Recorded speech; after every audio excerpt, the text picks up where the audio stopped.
Today in Stronger Than Reason, we talk about Ghost's newest studio album, Skeletá.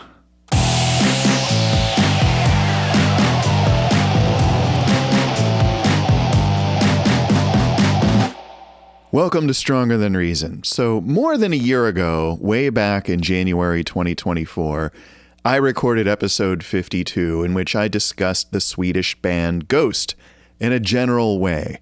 I talked about my experience in accidentally going to one of their 2019 shows, becoming a fan, and purchasing all their music.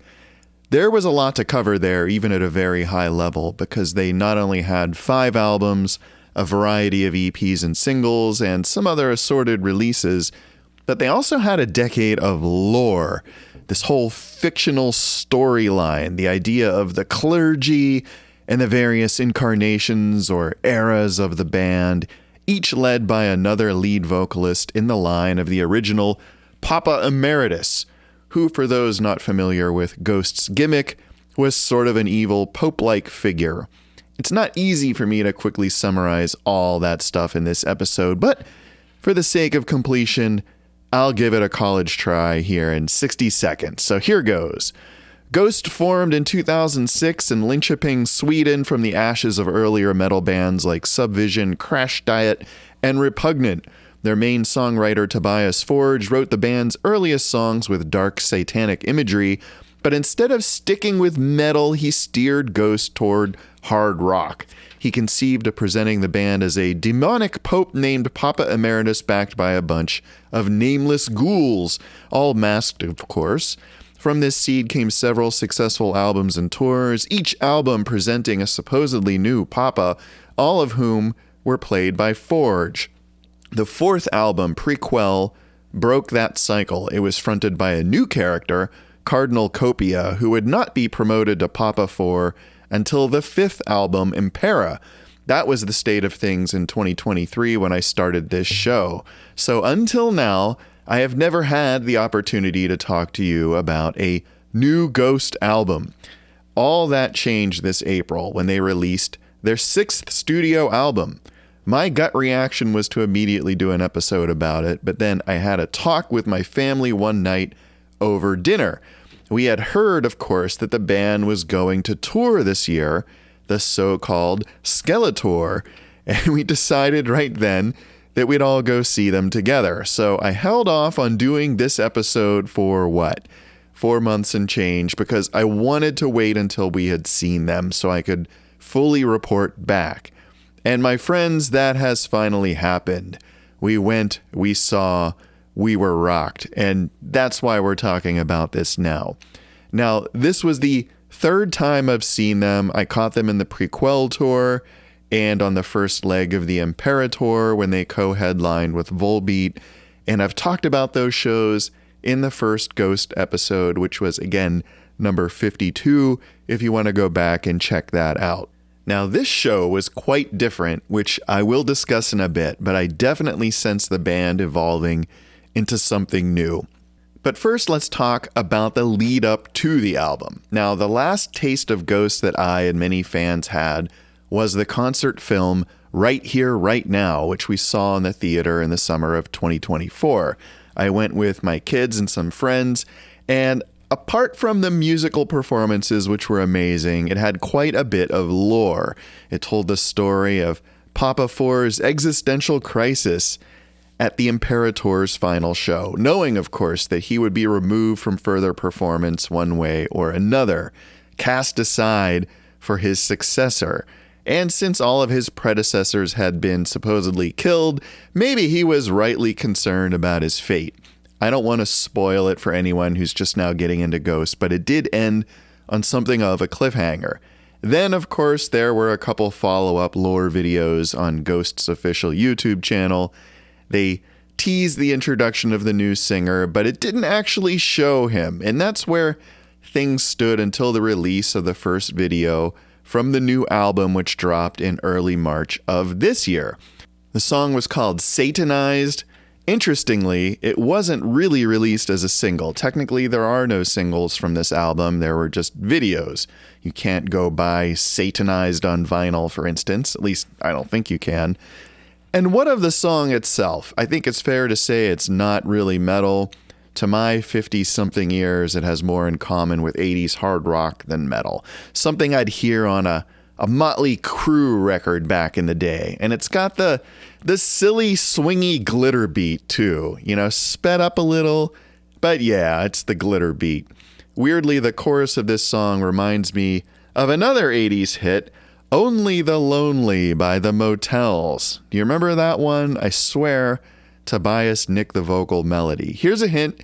The Save Me and the Satanized chorus lines up nicely with Lonely and Only the Lonely.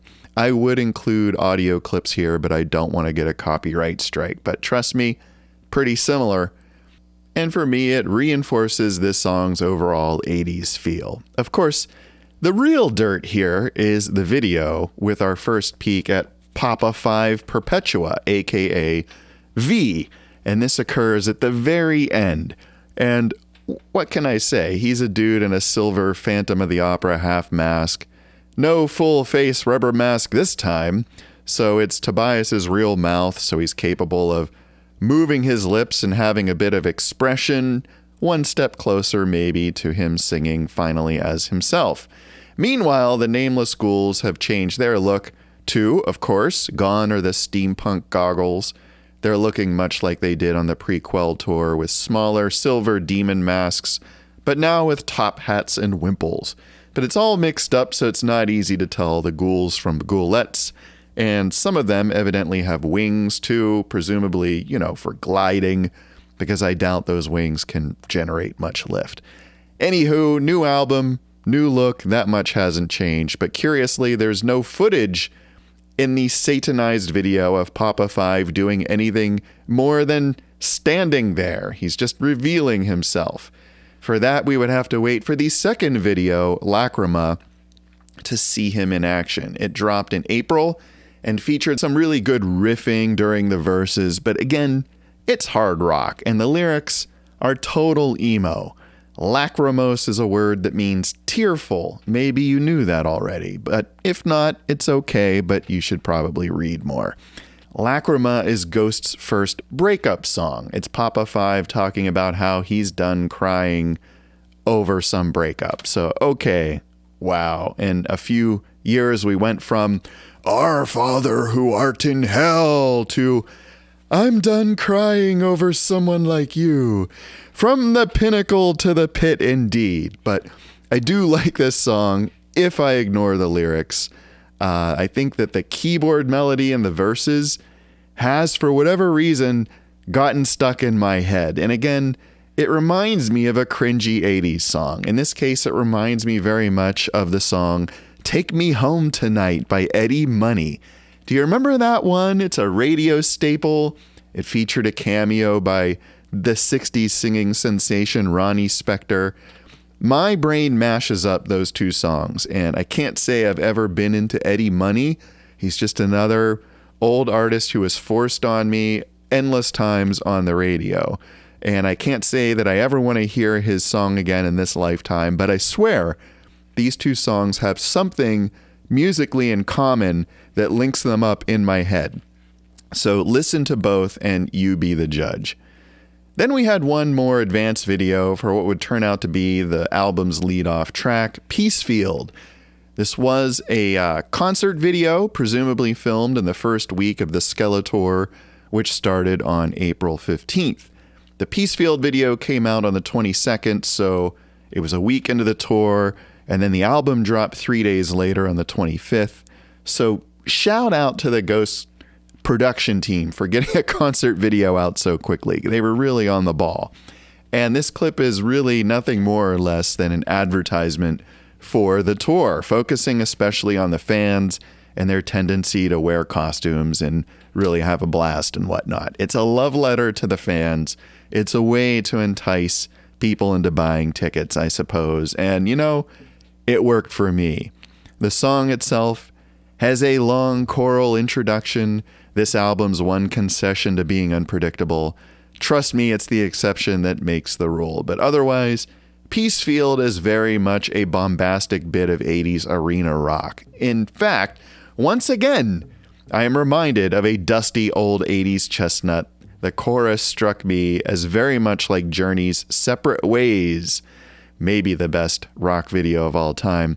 I think that idea was roundly pointed out in the internet comments that everybody kind of heard that similarity. I wasn't the only one who noticed it. But as a whole, Peacefield, I gotta say, didn't blow me away, but as an opening track, I sure liked it more than Kaiserian, which was the lead-off song on the last album. I never really liked Kaiserian, thought it was way too major key and upbeat.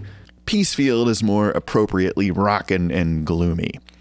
Okay, so we talked about the 3 preview songs, but before we get to the album itself, I want to mention some other promotions the band did in the lead-up. One thing was that they rented a billboard on the Las Vegas Strip announcing that V is coming, and they live-streamed images of the billboard for several days. That generated quite a buzz. Another thing were the several lore videos that followed Papa 4 into his new role as Frater Imperator, the clergy's figurehead. These were some funny clips that featured him bumbling around in his new office, upset that he was being replaced by the new guy.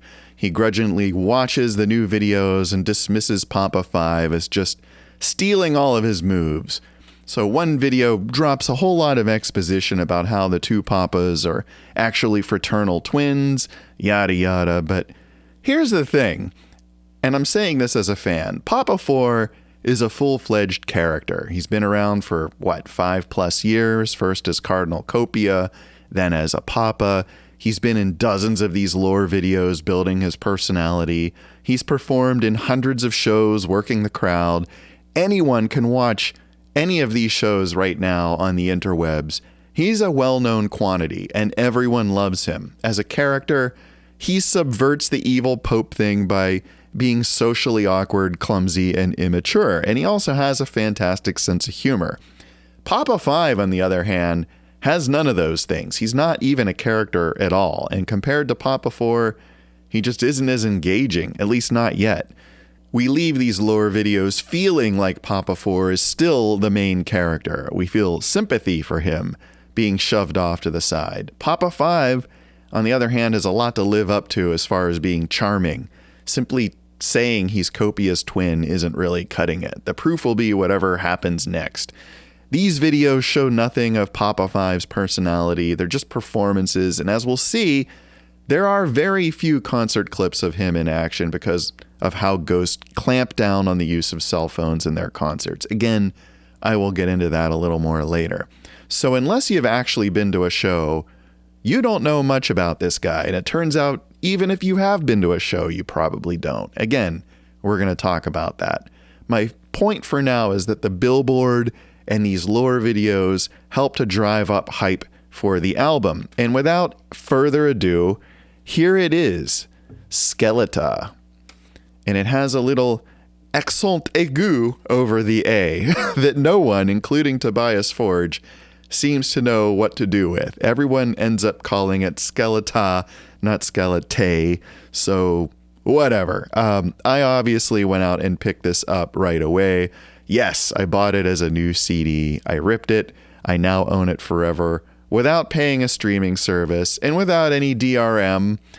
I always say you can judge a book by its cover. So let's look closely at this cover. I have lively discussions with my older son about Ghost album covers. He maintains that Prequel is their best, while I, on the other hand, prefer Meliora. But we agree in general that most of their covers are awesome. This one, though, left him flat, and I don't mean to put words in his mouth. I did intend to have him here on the show this summer to talk about this album and the concert firsthand, but we just didn't get to it. I'd still very much like to have him on to talk about album art in general, which is a topic he knows a lot about and has a lot of opinions about, so stay tuned for that. But yeah, he wasn't so into this cover. He said it was too flat, too monotone. It reminded him of a minimalist phone theme. And I have to admit, I didn't love it myself either, at first anyway. It seemed kind of boring, But once I heard Tobias explain it, I guess it made a little more sense to me, and now I kind of dig it. I guess my biggest problem with it is that it just doesn't pop, you know? From a distance, I can't tell what it is. Doesn't really look like anything. And especially, I can't see the logo from a distance, which, let's face it, is one of the great rock logos of all time. You know, it's just amazing how this band got so much right straight out of the gate. Their sound, their look, Papa's white eyeball, you know, and the logo is another great example. It's just an amazing logo.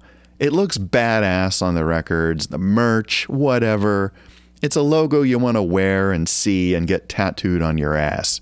So yeah, I thought this cover, though, was just a little bland. Really examining it, though, there are a few neat things that are going on. So it's not really flat. You can see it's depicting a 3D space. And the paintings here are a trompe l'oeil. Are they paintings or windows to the outside world? Meanwhile, the world inside the room is very stark and artificial and man-made, and there is another trompe l'oeil here. It's this large Papa figure. In the middle, you see that he's looking away, but there's also another smaller Papa figure here embedded in the larger one, and that one's looking toward you, so it's as if it's in a mirror, so that's kind of interesting. There's a bit more going on than you'd expect, but you really have to look for it. So if we take this and open it up, you'll see there's more artwork in here. It's really cool. I actually like this disc artwork better than the cover art. At least I can see the logo on the disc. And if we remove the disc, we get the photo of the band as they appeared in the end of the Satanized video. And of course, we have a booklet here. Let's take a look at the booklet. No art or photos in the booklet, unfortunately. It does have all of the lyrics and production credits. So, put that back. The back of the CD jewel case has the track listing, and it has some throne-like artwork that I immediately recognize as being similar to the Emperor's throne room in Return of the Jedi. And I was actually pleased to hear Tobias confirm that in an interview. But again, it is a trompe l'oeil. Is it a throne or is it a Papa head wearing the papal hat? It's kind of both. So that's the packaging. Let's go ahead and do the track by track. The good news is I already talked about the first 3 tracks, Peacefield, Lacrima, and Satanized. So hey, we're already 30% done. 7 more tracks to go. And interestingly, none of them are instrumentals. It's very much as if Tobias wanted to pare all the fat off this album in terms of the presentation as well as the music itself. And that's a theme that I'm seeing again and again here as I get into the album and the shows and the whole presentation. This whole experience, this whole era of Ghost is Ghost simplified. No experimentation, no weird interstitial tracks, no creepy harpsichord interludes. Every one of these tracks is a pop song with verse, chorus, guitar solo, double chorus. Done. This is pop music, mostly by the numbers, which isn't to say it's a bad album. It's just kind of more predictable than previous albums. So let's talk about track 4, Guiding Lights. This is the big power ballad, and as such, this one doesn't really do as much for me. I don't listen to Ghost for their ballads. To my ear, it sounds a lot like Bon Jovi, albeit immaculately produced, but then Bon Jovi was immaculately produced. What can I say? This song just doesn't ring my bell. On to De Profundis Borealis, meaning, I guess, the profound north. I don't know. It's a little deceptive with a quiet intro that quickly blasts you at the rock, and it even has some metal riffing, some double-time drums, and whispered devil vocals. And I do dig this song because I think it has some energy and balls. To me, it sounds very much like classic Ghost, but it also doesn't have a lot to distinguish it, maybe other than the double-time drums. It also has a fade out, which you may know I can't stand. Like, write a ending to the song, folks. Fade outs, they just don't cut it with me. Anyway, let's talk about track 6, which is a real gem. It's called Cenotaph, which is kind of like a gravestone, but it's more of a memorial for someone who hasn't died. That's what a cenotaph is, strangely enough. I actually happened to know that from a book I read. It had nothing to do with looking it up for this episode, but I think it's a neat idea. Anyway, it is clear just from the hi-hat and keyboard intro that this song is going to be different. It is straight up 80s new wave. It's practically a synth rock song, and I am here for it. I'd gladly take a whole album of ghost tunes like this. It kind of reminds me, again, of another 80s classic, Space Age Love Song by a Flock of Seagulls that I talked about in the first mixtape episode. I don't know what it is about it. It might have something to do with the particular chord changes in this song, and it might have something to do with how the lead vocals kind of float like clouds over this relentless rhythm. But it's this uplifting major key tune with corresponding upbeat lyrics, but it works. It works mostly because of the driving beat. Honestly, Cenotaph is my pick on this album. I love everything about it. The vocals, the killer guitar solo, the overall proggy composition. I think it would fit perfectly on an 80s Rush album, and I could easily hear Geddy Lee singing this song. It sort of reminds me of Rush songs like Time Stands Still and Dreamline. I think it's just a super cool song. I was really bummed that they haven't played it live at all. I was hoping to hear it whenever we went to see the show. I wonder if Cenotaph is going to be like 20s was on the last album, something they drop at the end of the tour as, a special treat. Time will tell, but as a Ghost fan, I gotta say, this is the direction I'd like to see them explore more. I think it's just great stuff. So on to track 7, Missilia Amori, which, I guess is Love Rocket. Man, I gotta tell you, okay, so this song sounds to me like bad 70s hard rock. Sounds like some Foreigner, for Christ's sakes. Hot-blooded, anyone? I don't know. I think it's just corny 70s rock and not really into it. So let's move on to track 8, Marks of the Evil One. In my mind, this is more of a proper Ghost tune. It's a bit faster. It's one of the songs here with clear Satan references. And who doesn't like references to Satan? Who doesn't like references to the 4 horsemen of the apocalypse? No one, that's who.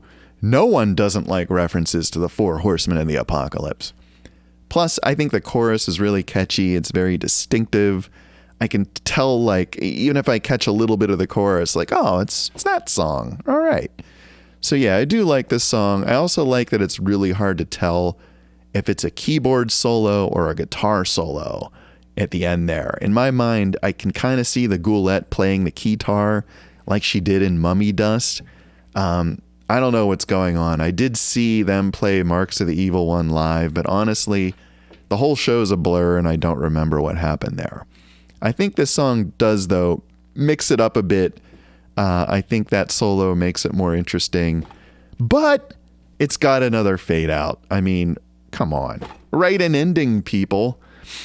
All right, on to Umbra, which of course means shadow. I don't know, another pretty ghostish rock song, but this time with more cowbell and a vibra-slap. This song really shows how far they've drifted from the old metal days, because this song isn't even remotely metal. Again, and it's got goofy lyrics like, I put my love in you, that really evoke your 70s rock. There's even a very 70s-esque proggy breakdown at the end where the keyboards and guitars do this wacky call and response. And I guess it's pretty fun. It's pretty goofy. Honestly, though, some really killer keyboard work on that. I know in the past Tobias has said that he had to teach the band members to underplay because they generally had way more talent than the music called for, at least in the early days. But this song isn't like that. I think these parts were clearly written to show off. So yeah, Umbra is evidence of how much Ghost has evolved, or maybe devolved depending on your point of view, since they seem to be reverting to 70s and 80s rock here on this album. And then finally, we have the last song, track 10, Excelsis. What can I say? It is an album closer, but not a set closer. This is another ballad with weepy, emo lyrics about endings.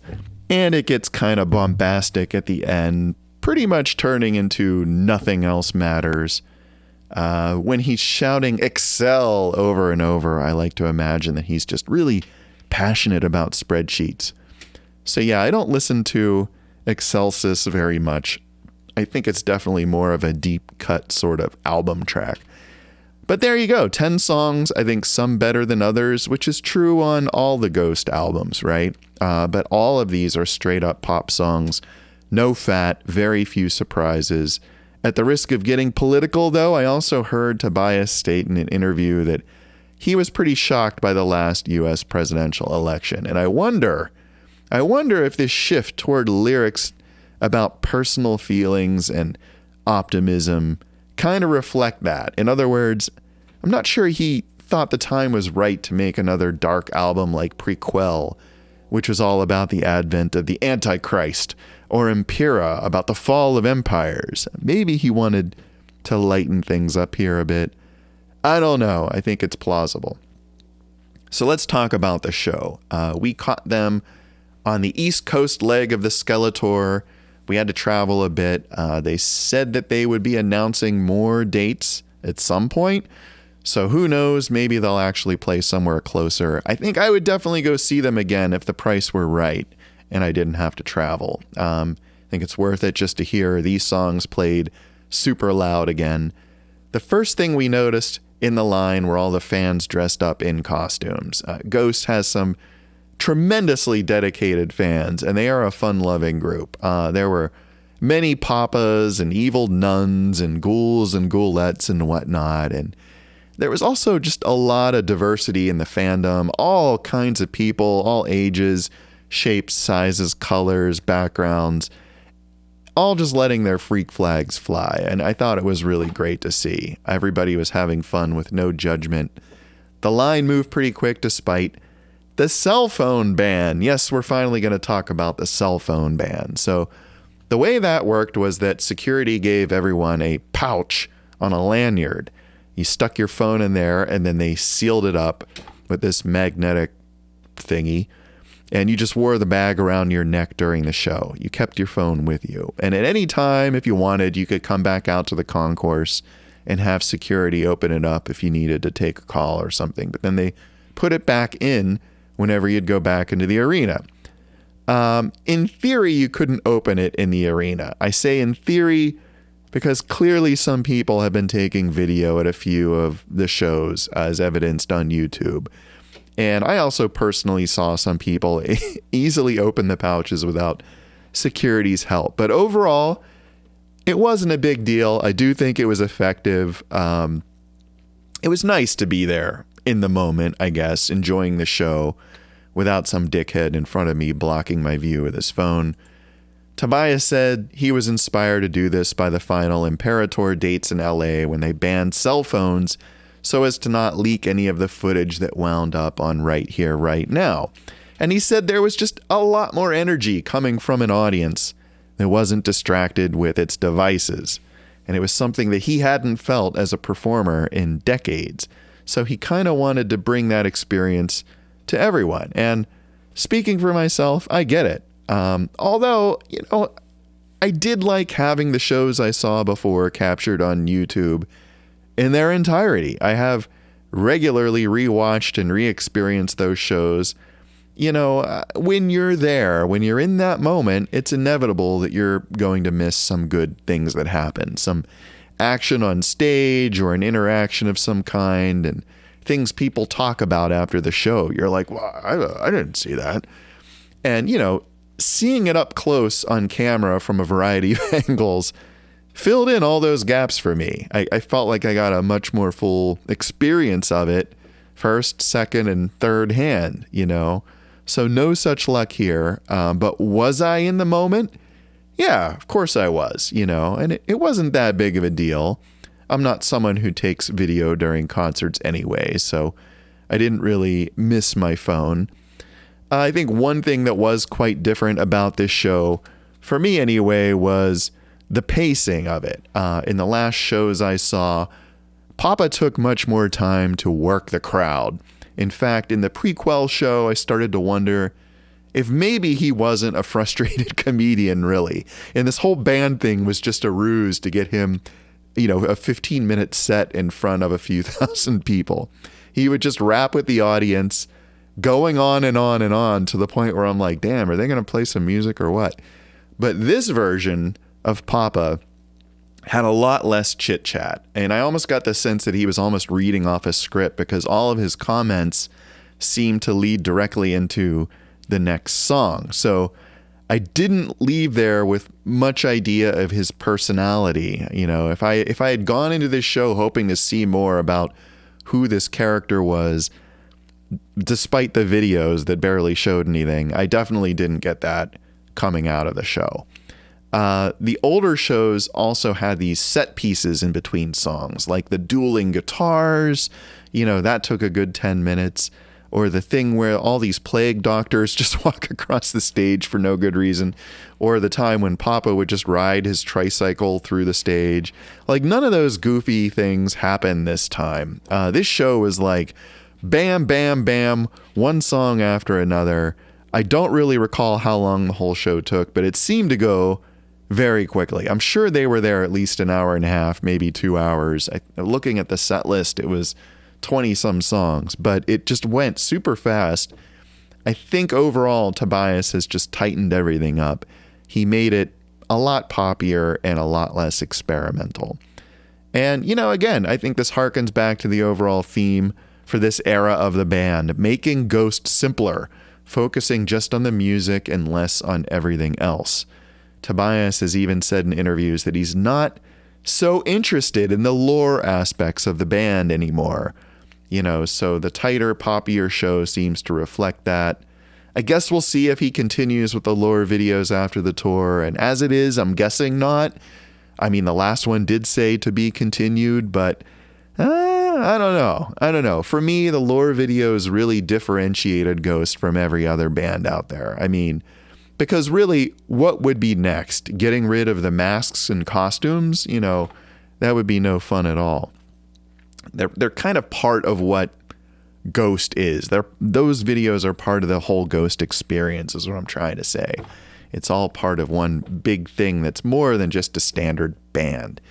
So another point here, while I'm at it, while I'm just spewing off this speculation, I'd also guess that Papa 5 is named Perpetua because, and this is just me guessing, I think he might be around indefinitely. I'm wondering if maybe Tobias is sick of the endless characters. I don't think it would rule out further costume redesigns, but maybe he's finally settled on one persona. If so, I can't help but think that maybe he missed an opportunity to keep Copia around because the fans really did love him so much, and his sense of humor went a long way. He was by far the most charming of all the Papas so far. I guess we'll just have to wait and see what happens with Papa 5. Overall, the family and I really enjoyed the show. We all waited in long lines afterward and just barely got our t-shirts. And of course, had to negotiate an Uber back to the hotel in the wee hours.